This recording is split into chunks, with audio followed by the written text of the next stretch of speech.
everyone, welcome to Homespun, where creativity and community come together. I am your host, Misty Doan, and today I am joined by Deb Strain, the longest standing designer for Moda, and she's going to walk us through her process from drawing to fabric.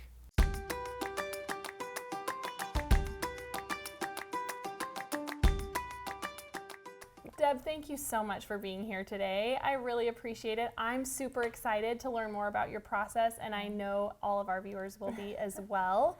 So for those who maybe aren't familiar with you, will you tell us a little bit of your background?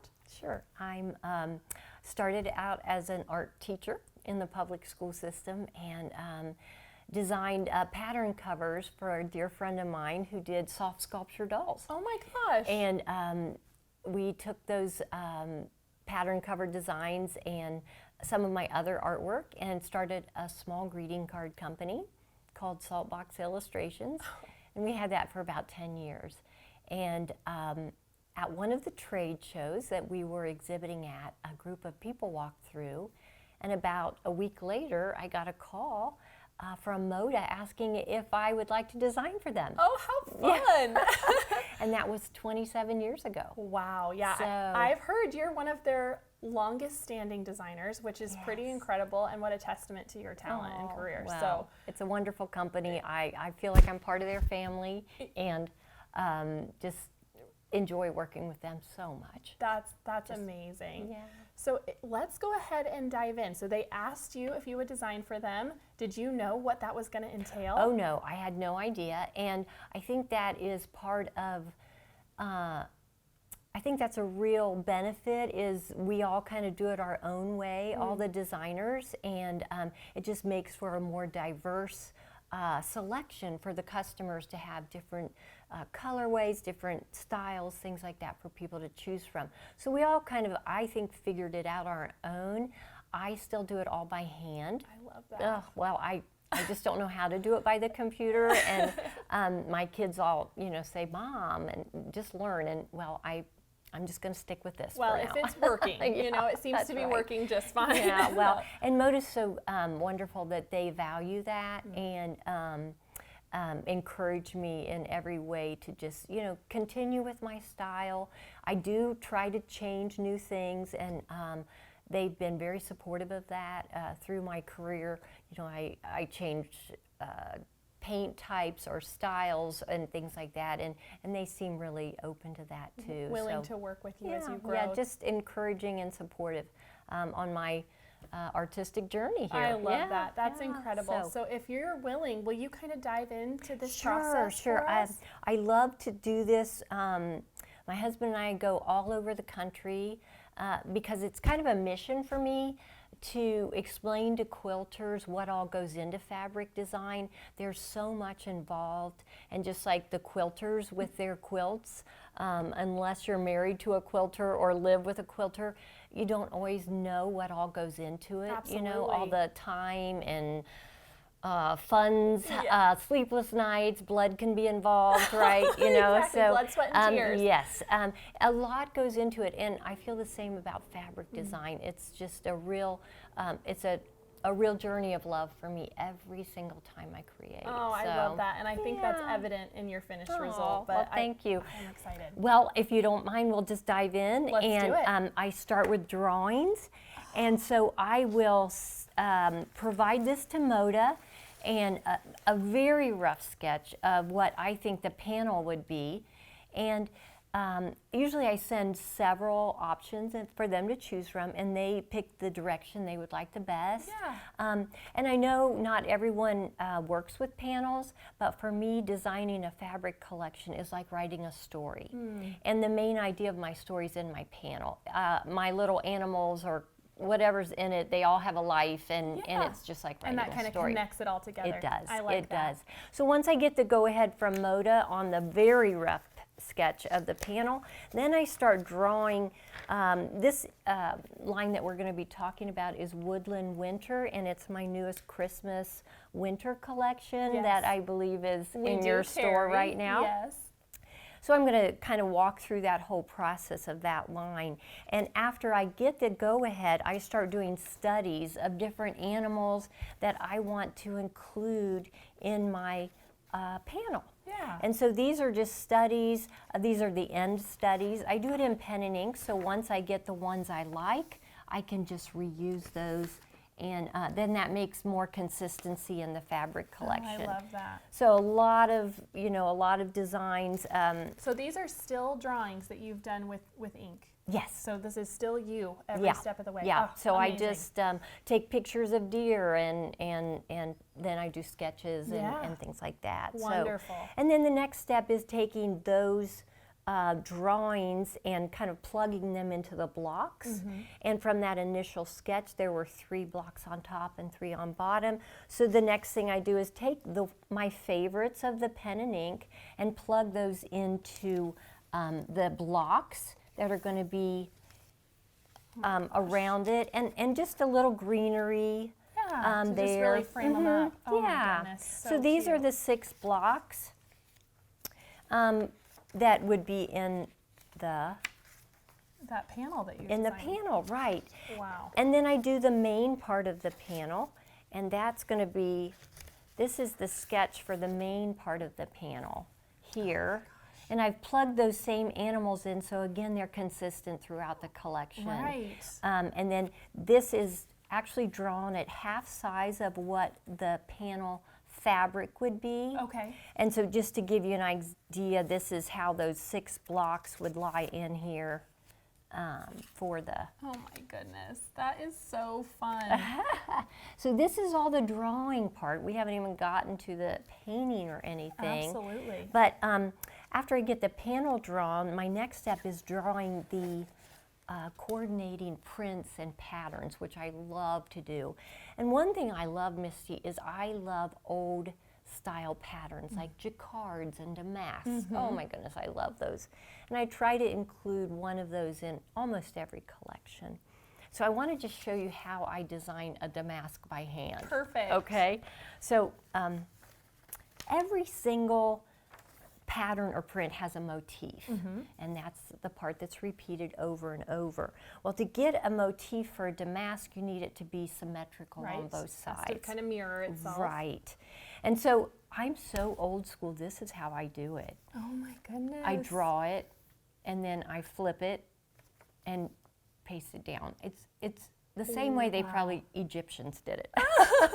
Probably. But it's so amazing. I mean, to see literally your hands touching each one of these steps is just incredible. And like you said, I think so many people don't realize the amount of effort that goes into designing these lines and these collections. Right, and this is just one is just piece of the one. collection. How many steps go into it?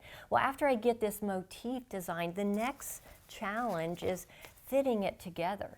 How does it piece together so that the narrow parts fit in with the wide parts, you know, and so the damask is going to be laid out so it's seamless, and that in itself is a challenge. So, so I design about 8 to 10 to 12 different coordinating pieces for each collection. And that gives Moda some choices. I always like to give them choices. Options to narrow it down for the final. Yes, yes. And so that's another, some of them are very intricate, like this one. That's so fun. With all the greenery. Right, but it does, it keeps those animals consistent. You know, I try to keep them consistent throughout. Yeah, you see your same little creatures, and they're just kind of right. hiding in all of all those woods. Yep, it's my Where's Waldo of winter woodland, right? I love that. But I try to do an all over for each one because they're wonderful backings and things like that for the quilts. That makes sense. Yeah. So then the next part after I get these all drawn is to go on to the painting. Okay. And just close, can't get that. I am limited to 17 colors when I paint. And that's because that's the number of screens they have at the mill where Okay. they print these. Okay, that's great to know. I had no idea. Yes, and so on Woodland Winter, these are my 17 colors that I have chosen, and I hand mix them. So I keep a recipe every time of, you know, how do I get to this color or how do I get to that So color. you can recreate it. Yes. Okay. And sometimes, like I've done 4B fabric lines over, say, a 10-year period, but they all coordinate. So I have to be able to, you know, recreate it all those years later. That makes sense. That's great. Yeah, yeah. So those are my colors, and the seamstress can see these colors. Those are on the salvagette. Yeah. Those are the same colors. Oh, that show up right there on the edge of the Yeah, selvage. I yeah. love that. And so I imagine this is a lot of trial and error as you're yeah. selecting those colors. Absolutely. Yeah. And it's so important. The color selection is so important to, you know, do you want it softer? Do you want it warmer? Do you want it brighter, cooler? And so much of it is in the color selection. But also in the medium that I use in terms of paint.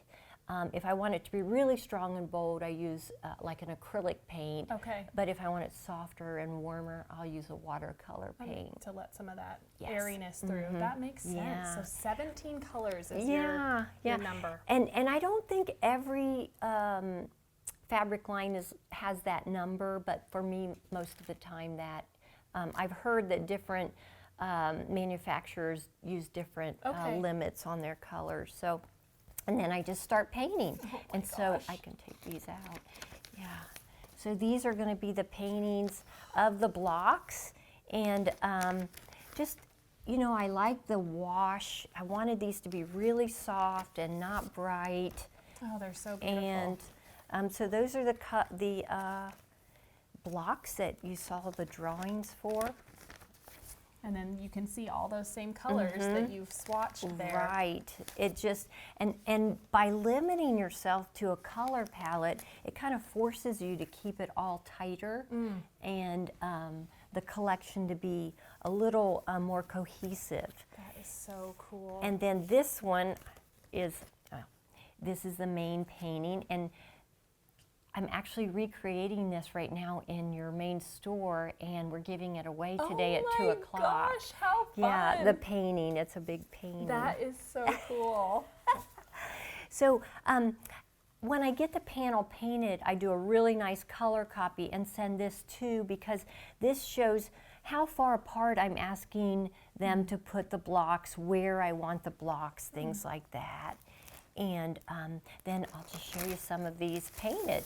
This is the damask painted, and I wanted this one to be more simple. Yeah. I could have painted it with the tree and the branches and all that, but I wanted it to be simple. And then again, here are the 4 colors of ink they would be using on the screens. Oh, wow. See, I would have barely even noticed. Those are so soft. Yeah. That's amazing. We do paint things out different colorways. Okay. So when when your customers walk into a store, they're going to see a red and white polka dot, a blue and white polka dot, and the designers actually provide that information. Okay. So when I paint something like this out, I provide it in different colorways. I don't have to specifically show the whole thing. I just have to show where the colors change. Oh, okay. So just a little swatch. Yeah, so these are going to be my different colorways for the damask. Oh my goodness, I love those. This red is just... The red was the whole driving force on Yeah, this. it's so I beautiful. wanted it to have a Scandinavian Yes, feel to it. I think that's why Yeah. I'm drawn to it.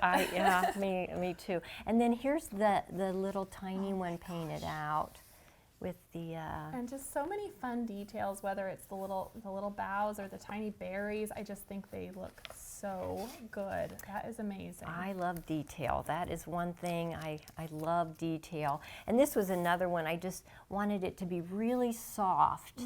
But I just thought that could be such a workable fabric collection. Absolutely. Fabric. And then these would be the colorways that I would actually I love that. provide the information for, right? Oh, that is amazing, Deb. I just love you. this. And like you said, I think for so many of us, we just don't realize all of these little details, you know, you really have to identify every single, you know, shade and then figure out how all of these pieces are going to work together. Yeah. So when you're concepting for a line, let's say, where do you find inspiration for that? Well, I use nature. Nature is probably my biggest go-to. As a lot of artists, that is our inspiration for a lot of our work. I also follow trends a lot. You know, what color trends are coming out, what animal trends, what flower trends, Sure. what theme trends. And when I'm designing about 1.5 years before it's in the customer's hands. So I'm not looking at trends specifically that are in style right now. I'm trying to look at trends that are on the edges. Yeah. Right.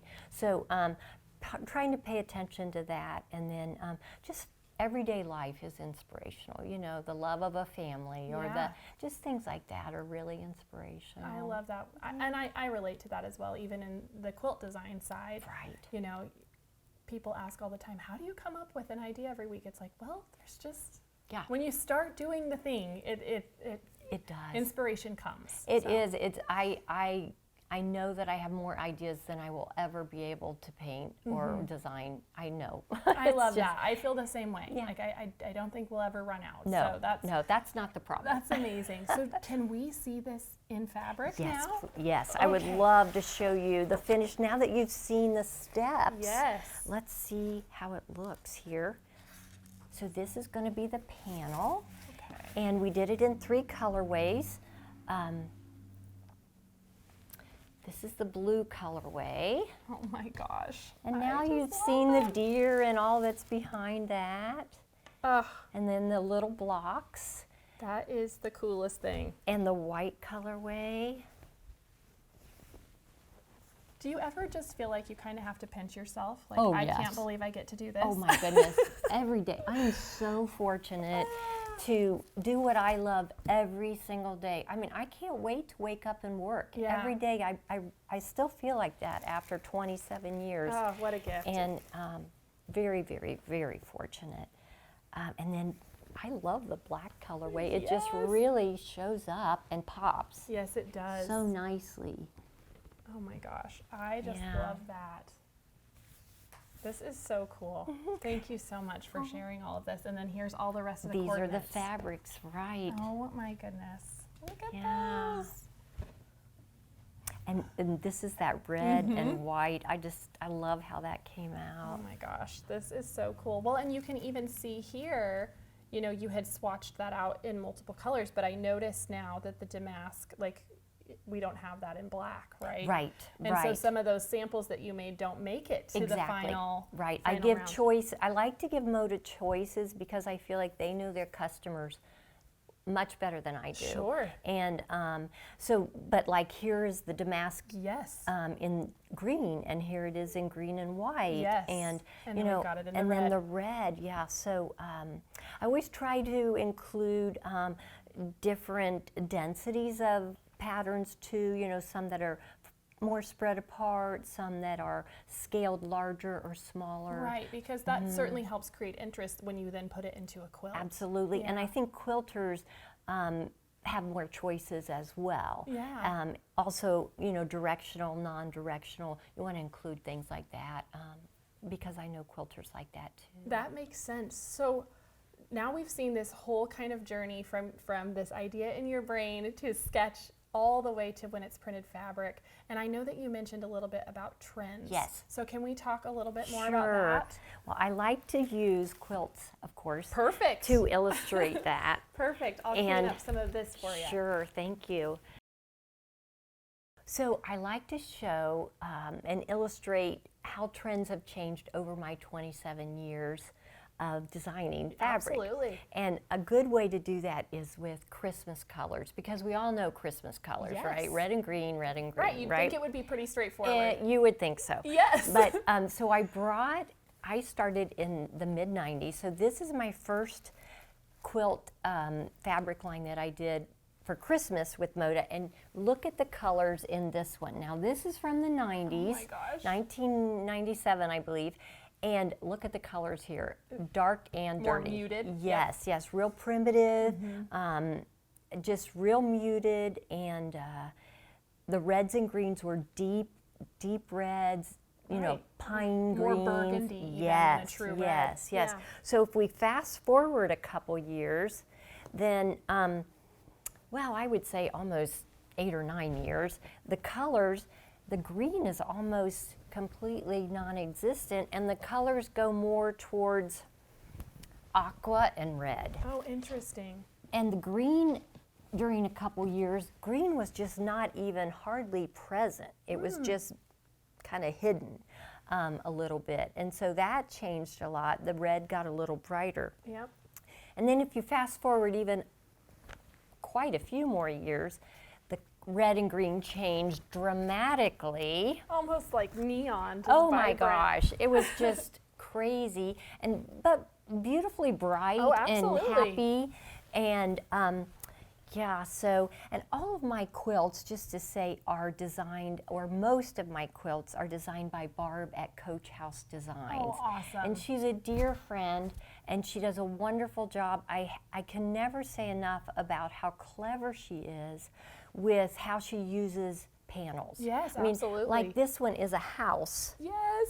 and she's cut the panel up, and so the windows are the blocks of the panel, and then the main part of the panel becomes the Santa. And she's just so clever. I'm love so that. fortunate to work with Barb. And so she designs most of my quilts for me. So in the end, after you finish designing the fabric, then she takes it to that next step. And we are such a wonderful team. I'm so fortunate to have her in my I in my love ballpark that. here. And then I did bring a quilt made with woodland winter as well, because this would be my now version, and it's Yeah. more of a traditional red and green. Yes. So I feel like I'm most comfortable with the traditional colors, but then this is a quilt that Barb has designed, Oh my and gosh. using with the cardinals. yeah, and, the she trees. pieces the cardinals and the trees, which I love, but then somehow she still works those blocks in. Because I know a lot of people don't know what to do with a panel. What do you Yes. do with a panel? But she's so clever with how she does this, and includes the piecing, and just This does an is amazing stunning. I job. look at these cute cardinals and the trees. I just love this. Well, Barb does such a wonderful job of using the panels. As I mentioned, so many quilters don't know what to do with panels. Absolutely. It's I a- would count myself as one of them. What do you do? It's lovely, but what do I do with it? Absolutely. And Barb is so creative with how she uses the panels and incorporates them still to look like a quilt, not a decoration per se, but a beautiful quilt. And This just is stunning. it really I is. love this, and the Yeah. little holly that's surrounding these blocks from the panel. I think it is just beautiful. Yeah. So awesome. She does a great job. Very fortunate. That is so cool. Yeah. So that kind of is a way I show how the trends have changed. The reds and greens have gone from, deep dark to bright to traditional to, and I think in our industry, we have such a wide variety of tastes. About anything goes. Yes. Everybody has different tastes, and I love that. Yeah. But it's fun to watch how they change. Yeah, and I think that's really interesting. Maybe for you as an artist, is it challenging to switch with those trends? Oh yes, it is so challenging, and you're trying to predict into the future what is Yes. what is going to be popular, what are people going to want, and so that is a challenge. So I really pay attention to things, trends and things like that in my world, in things that are important to me. Absolutely. So, That makes yeah. sense. All right, so what's next for you, Deb? What do you have coming up? Well, I'm very excited about my line that's coming out in August Okay. with Moda, and it is called Willow's Farm. Now, Willow is one of our granddaughters. Oh, cute. Yeah, so it's a juvenile collection about farm animals and things, and a couple years ago I did a collection called Effie's Woods. I remember. Yes, for our other daughter, a granddaughter, and that had woodland animals in it, so this time we're focusing on farm animals. Oh. So I'd love to show those to you if you have a minute. I would love that. So let's take a minute and clear that out, and then Okay. we'll bring those up. Perfect. All right, so now we have these fun drawings. Let's see, Right.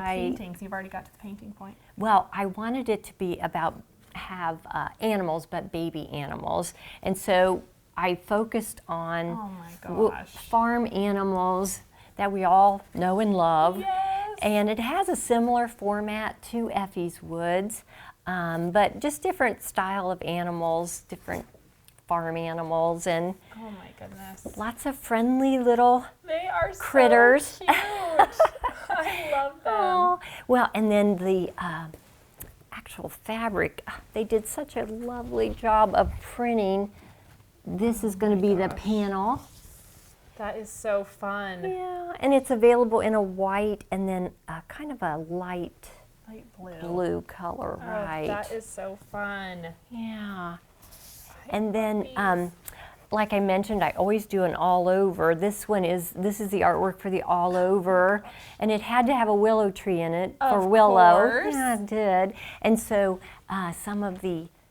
these are some of the fabrics then from Willow's farm, and it does have trucks and tractors. Sure. And then here's my damask. Now that everyone knows what a damask is, just kind of a repeated pattern like that. That is so Like cute. that. And then, yeah. Well, I love some of the textures you've incorporated here, like the chicken wire. Yes, that's so usable, I so think. Great. Oh, absolutely. And then I like there's some little sheep. I just think sheep are so sweet. Oh my gosh, yes. I love that. So that is Willow's Farm. Oh, And again, it will be arriving in stores in August. That's amazing. So how many collections do you design like in a year? Usually about 4. Okay. Once a 3 to 4, quarter. yeah, once a quarter usually. They take me about 4 to 6 weeks to design each one. Okay. And that's working really hard at Yes. it. But again, I love it. This is my favorite fabric. I design products, you know, greeting cards and calendars and puzzles and everything, but fabric is by far my favorite. It's so wonderful to just dive deep into one theme with one group of colors And kind of tell that story. Yes, tell the story Absolutely. exactly. Yeah. I love that so much, and this has been so amazing. I especially love that you brought some of your first designs so that you can really see The that, change. well, and the journey, right? I mean, Yes. absolutely incredible, and just the amount of detail. I will never look at fabric the same way again. Good, yay! I think that's really amazing. So I always like to give people out there who are maybe wanting to get started in whatever realm we're discussing a little bit of encouragement. So what would you share with someone who would love to become a fabric designer? Well, first of all, I would make sure you practice your craft every day. I paint every day. Now, if you design on the computer, which is wonderful, do that every day so that you become really educated in what you're doing. Because then I would advise, if you want to be a fabric designer, don't just design one collection. Have several that a company can look at so that they can see what all you can do. That you're not just going to do one collection and then you don't know what to do. Right. So if you're going to present to a fabric company, I would try to have several collections so that they can see your abilities and things like that. And then the other thing is just be willing to change. Change is constant in any kind of world with the arts and things like that, and you have to be willing to change and put the time in. I love that. That's a really good reminder because I think it's really easy for us all to kind of fall into our way, and this is how we want it to be. But especially when you're working with a company that has been in the industry such a long time, they know what customers are looking for, what quilters are looking for. So their advice is probably really, consequential for you as a designer. It is. They know what they're doing by far, and I trust them completely. these are my babies, Yeah. and I send them to be raised by Moda, and I trust them completely. Yeah. I love that. This has been so incredible, Deb. Thank you Thank so you. much for being Thank here. Can you let everyone know where to find you, maybe on social media if they want to follow along, or anything else you have going on? Sure. I'm on Deb Strain, just as my Instagram. Okay. And Facebook is Deb Strain Studio. We just have a little Etsy site, so you can search for me on Etsy if you're interested, and we will be having our new embroidery kits wonderful. on those soon too. So Awesome. And one other thing, you go and you share even more, like what you've shared here. So do you want to talk just a little bit about that? Sure. Scott and I, my husband, my wonderful husband and I, we travel all over the country, just educating, especially guilds and things like that, about the process of fabric design, because I know they put so much love and time into their amazing creations. Sure. And I think for me to know that they know what comes before that, I think they would enjoy that as well. Absolutely. So if you have a guild, they can reach out and get on the schedule. Absolutely. So Yeah. that's amazing. Thank you again, Deb. I truly appreciate it. Oh, and thank hopefully you. I'll see you again soon. Thank you. Yep.